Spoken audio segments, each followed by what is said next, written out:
Hey y'all, welcome back to my channel.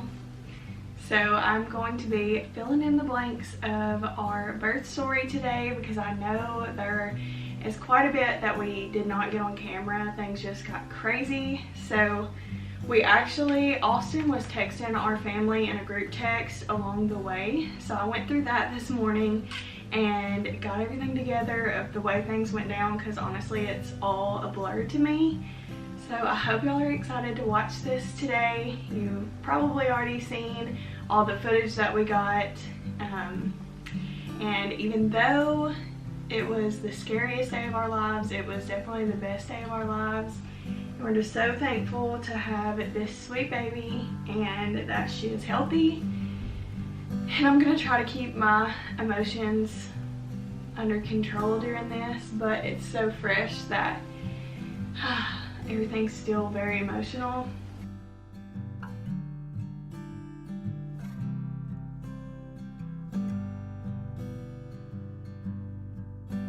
Hey y'all, it is Monday, February 1st, and it is finally induction day. I can't even believe it.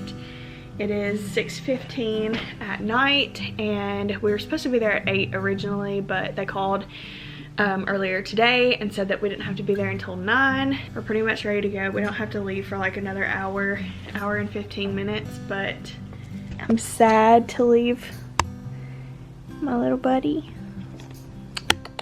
I have all of our stuff packed up right here for the most part. Emerson's diaper bag is in the living room, but we're pretty much ready to go. I pretty much put duplicates of everything in here. So the only thing I really had to add in after we showered and stuff was my face wash, moisturizer, and dry shampoo. I think that was pretty much it. So that made our lives a whole lot easier. So I guess I'm gonna update once we're at the hospital and settled in. As far as I know, the only thing they're gonna do tonight is give me something to soften my cervix, and then they won't start pitocin or anything like that until in the morning. So yeah, I guess I'll update once we're at the hospital. Come over here, babe. We gotta come get in here. Okay, so it is 10:30. We got to the hospital at 9. We got to the hospital at 9 and they got us all checked in, and she did my IV and did a cervical check, and I haven't made any progress still. I'm still at like a fingertip, a centimeter dilated. So she gave me my first dose of Cytotec, and I have to lay in the bed for 2 hours. I can't get up, but each dose of Cytotec is 4 hours. So she said with a first-time mom, it usually takes 2 or 3 doses. So it could be like 8 or 12 hours, but that they'll come in at like 2 and check me and see, and maybe do another one. But anyways, either at 4, 8, or 12 hours, they will start pitocin. And yeah, I don't know. She got blood pressure cuff on me, and I have an IV, which honestly hurt worse than like the cervical check or her putting the Cytotec in or any of it. She said my veins were rolling. So anyways, Austin and I just don't even know what to do with ourselves. It's kind of weird because it's like nighttime. So I guess I'll kind of show you the room from where I'm at. To my left is Austin's bed. Honestly, this room is really big, so. And straight ahead is the bathroom. It's nothing fancy, so I'm not gonna bother showing you in there. Then to the right, there's where Emerson will be. And then just the computers and the sink and everything. And there's the door. So I don't even know if you can tell, but it's pretty big. We didn't bring pillows, so we're just hanging out with our pancakes, as Austin calls them. Nothing happening so far. She said that the Cytotec would probably make me really crampy. I already feel like I have to pee, and I can't get up for like 2 hours. So anyways, I guess I will update y'all around 2 a.m. I can't remember what all I updated like on camera, but we went in at 9 p.m. to be induced, and they started me on, I can't even remember the name of the medicine, but they gave me something to soften my cervix. I know I said that earlier in the video. And I believe they gave me a dose at like 10 p.m., 2 a.m., 6 a.m. and then at 6:42 a.m. they started Pitocin, and I was still only at 1 centimeter.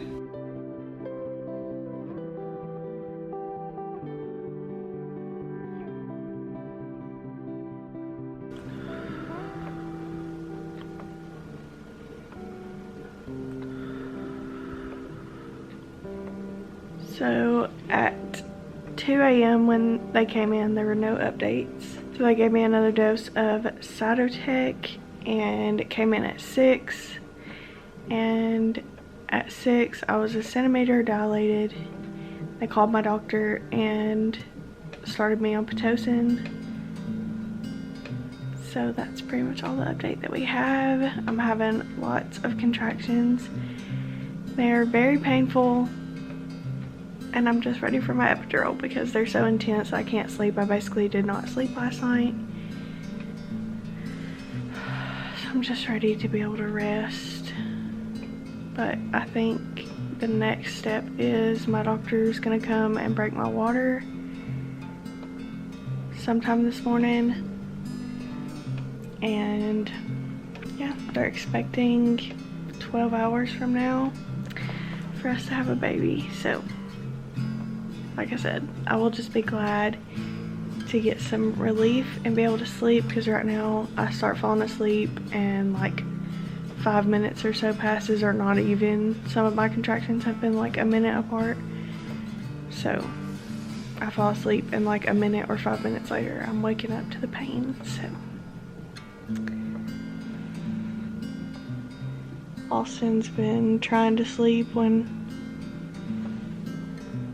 alarms aren't going off, or the nurse is not coming in, or I'm not waking him up to go pee. So he's been the best husband ever, the best birth partner. But right now I told him I don't want any more kids. So I'll update when we have some kind of news.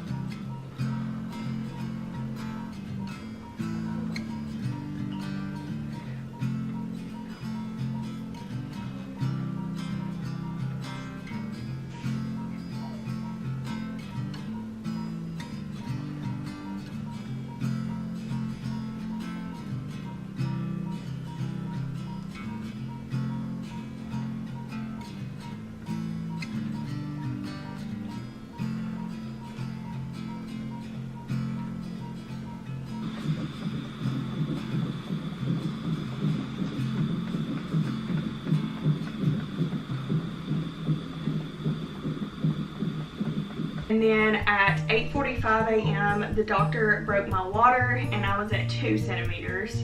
So the beginning was very slow. Something that I did not expect was when they started to soften my cervix the night before, I started having contractions around midnight, like around 2 hours after they started it. They told me I would feel some cramping, and that was definitely not the case. I started having full-blown contractions, and my nurse was really surprised. She came in to check on me and she was like, "Girl, you are banging out some contractions." And I was like, "Yeah, I know." And I didn't feel any of it in my stomach. It was all in my back, which I think was what made me the most uncomfortable, because later on in the story you'll hear me talk about this, but her heart rate kept dropping and they kept losing it on the monitor. So I pretty much could only lay on my back or on my right side, and when you're having back labor and all that pressure is in your lower back and your hips, it is not comfortable to just sit. And at one point they were not letting me get up at all, so it was just honestly miserable. But I labored from, let's see, so after the doctor broke my water at 8:45 and I was at 2 centimeters, I had labored since midnight with those contractions. I did not sleep at all. I could not sleep through them. So at 9:30 I got my epidural, which I was really disappointed in because I really wanted to make it to being further dilated. But I knew that if I did not get some relief, and I didn't want pain medicine, I knew that if I didn't get some relief, I would be super tired, and I knew that my body needed to rest. I guess Diesel's gonna be in the video too. He's coming to check on sister. At 10:15, my blood pressure dropped really low. I don't know what it was, but it made her heart rate dip. So they put me on oxygen. And then at 11 o'clock, they gave me a dose of something, and I can't remember if they pushed that through my IV or what. But they gave me a dose of something to bring my blood pressure up, and it did not work. So they gave me a shot in my leg, and that worked a little bit better. I was really nauseous at that point. Austin, when he was updating our family, he texted them and said that I was really nauseous. So at 12 o'clock, I was dilated to a 3. At 1:30, I was dilated to a 4. At 2:17, I was dilated to a 5 or a 6. At 2:45, so 25 minutes later, I was dilated to a 6 or a 7. And then at 3:20, I was 8 centimeters. And at 4:55, they called my doctor because somewhere in between there, probably about 4:30, I would say, we did some practice pushes, and my nurse was like, she's right there, you're out of 10, you're ready to go, you're doing great, but there's a lip on your cervix and we just need a little bit more time, so I'm gonna go ahead and call your doctor. So they were thinking that they could position me different ways and get that worked out. I should also say that I could feel everything on my left side because they were having me lay on my right side because her heart rate, if I would go on my left side, they couldn't find it. It was, when they would find it, it was low, and so it was just kind of crazy. But yeah, so they were also working on trying to get my epidural to kick in on the left side. It was just crazy. There at the end, that last hour, 30 minutes to an hour before they decided to do a C-section, when my doctor got there, they had me get up on all fours, which, like I said, the epidural was not working on my left side, and that's only because I was laying on my right, so it was all going to my right. So my nurse was busy with one of her other patients, and another nurse came in and she gave me another dose.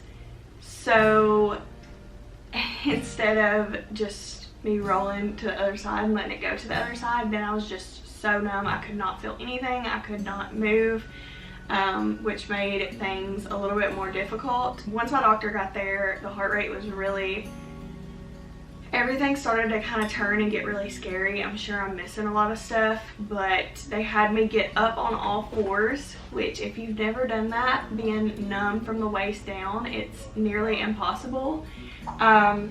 But they had me do that, and I told them, I was like, I cannot hold myself up. At this point, I'm exhausted. I haven't slept. I've been laboring from 9 p.m. and it's 5 o'clock the next afternoon. I haven't eaten. I was just really weak.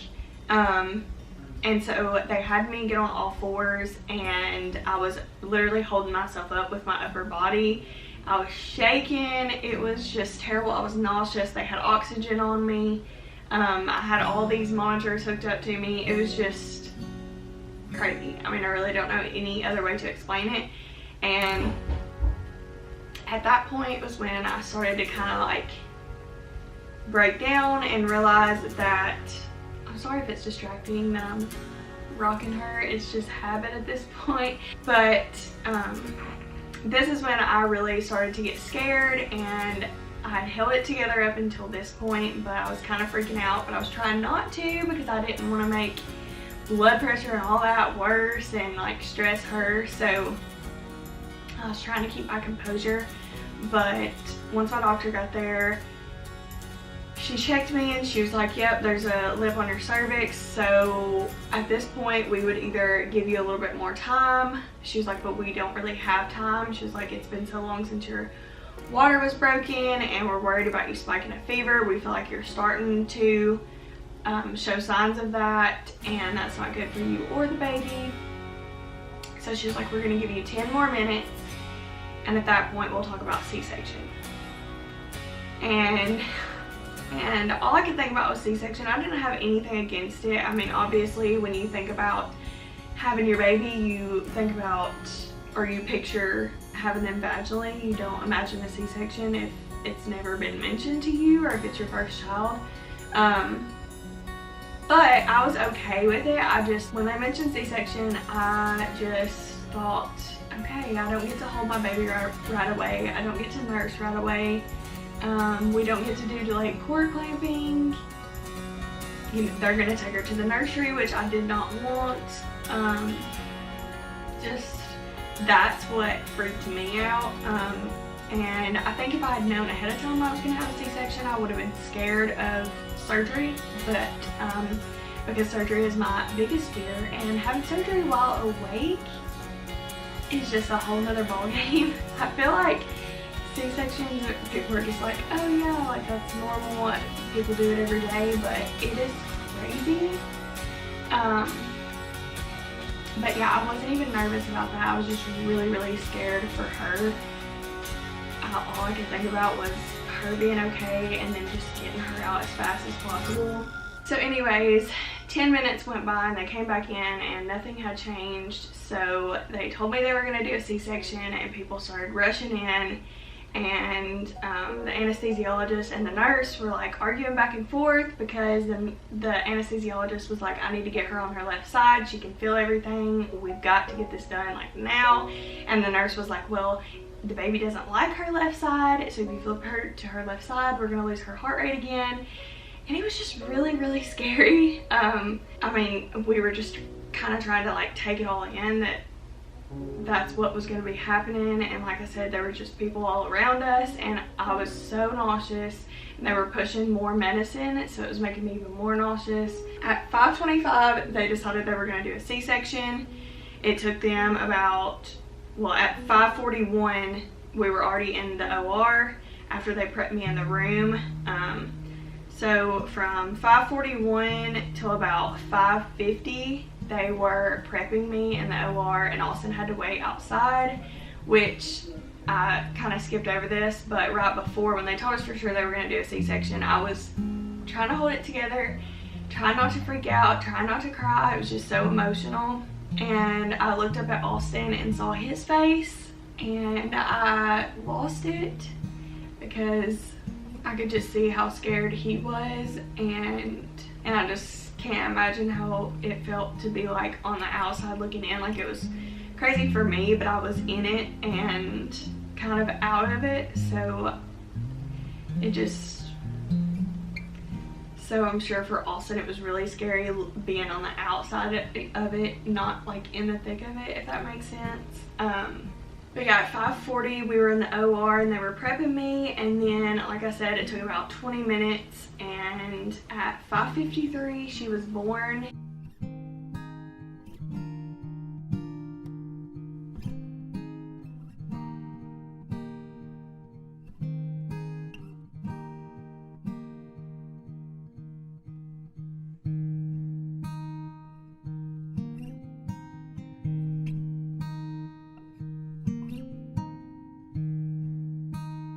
And it was just the best moment of our lives. I could hear her cry pretty much right away, and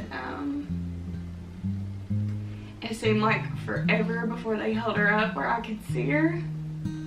And when they did, my first thought was, oh my gosh, she's so tiny.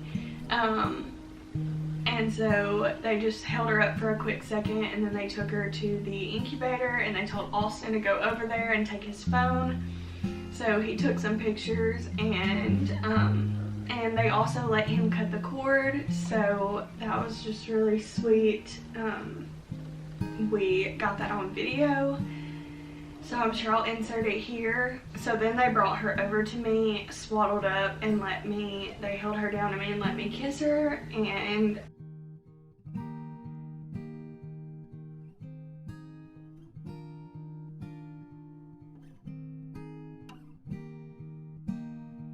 they took a picture of me, her, and Austin, and then they took her to the nursery.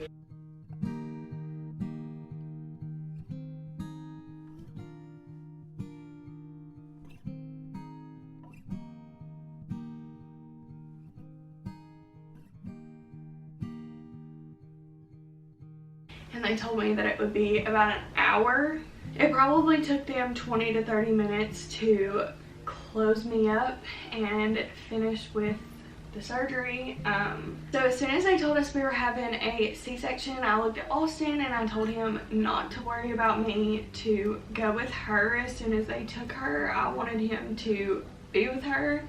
It's just so crazy, the love that you have for your child, because honestly in that moment I probably just wanted his support and him to be there with me. But anyways, he went with her, so that 20 or 30 minutes was so long and all I could think about was holding her. But we had a great anesthesiologist. He was literally an angel. He tried to make me laugh the whole time. He was the one that went over and videoed Austin cutting the cord. He stayed right by me and rubbed my head and, oh my gosh, made sure I had a vomit bag and was giving me medicine for nausea and just stayed right by my side. Honestly, was like a dad figure or something. So honestly, that's the only thing that made me feel like I wasn't completely alone, because everybody else that was in there with us was like all hands on deck.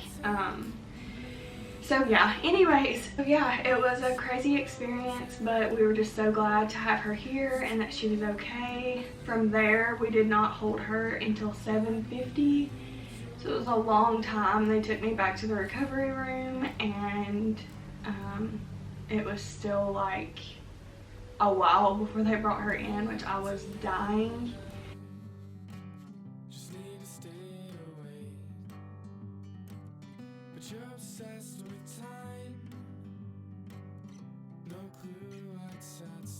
Sorry, my camera quits recording after so long, but anyways, it is just not a good feeling to carry your child for 9 months and look forward to holding them and then have that taken away from you and not be able to hold your child for 2 hours.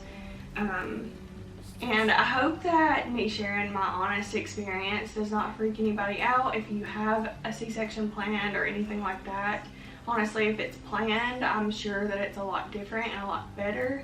But just because things were so scary and rushed, things were a little bit different, I think. I know a lot of people who have had C-sections and I've never heard them talk about having this kind of experience, but this is just my experience.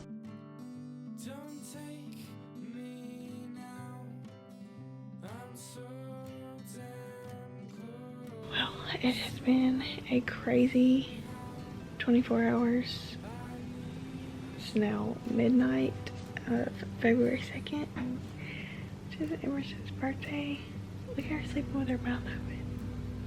We didn't end up filming very much of the birth process because it was a little rough, a little scary, but we're just thankful that Emerson's here. She's safe, I'm safe. We had a unexpected emergency C-section, which, I mean, nothing against C-sections or anybody that's had one, but when you picture giving birth to your child, you picture pushing them out, having a normal experience. I was gonna do delayed cord clamping.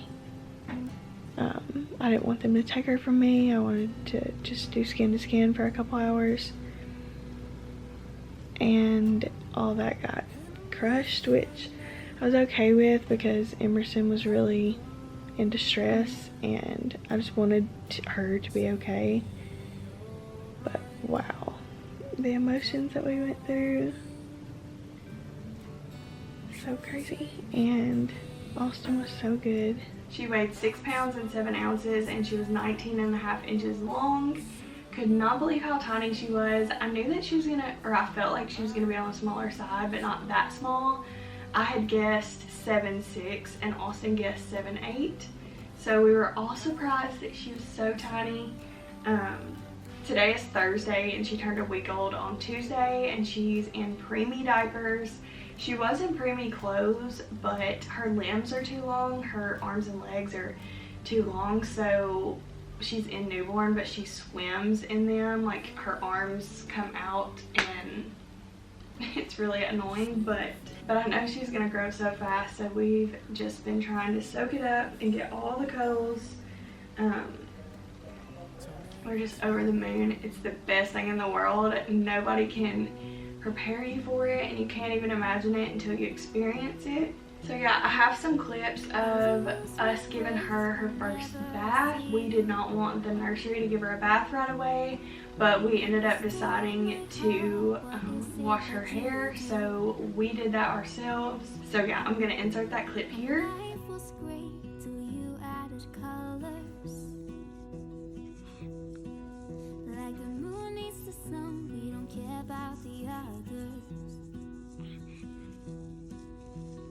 Set my world on fire.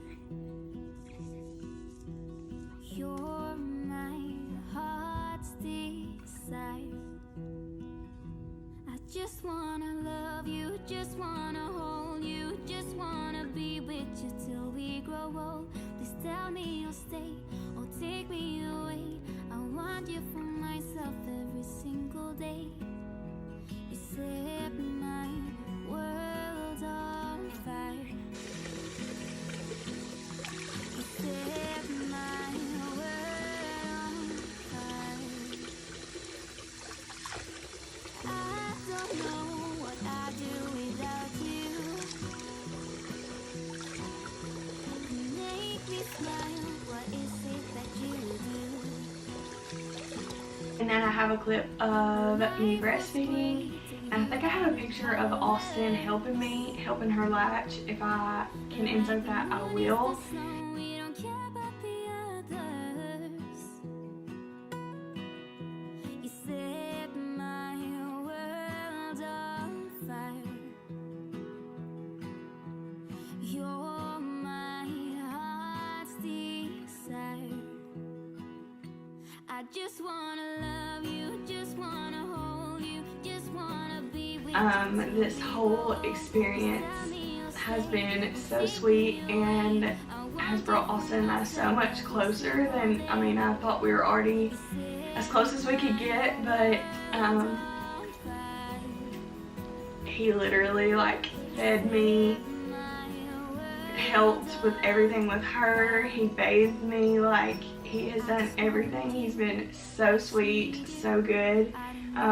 So yeah, he helped her latch and was right there by my side through everything. And when I thought that I couldn't do it anymore, or you know, I was overwhelmed or whatever, he was right there cheering me on. So I'm so thankful for him. I can't imagine the women that do it without that kind of support. I can't remember what other clips I have, but I will insert those.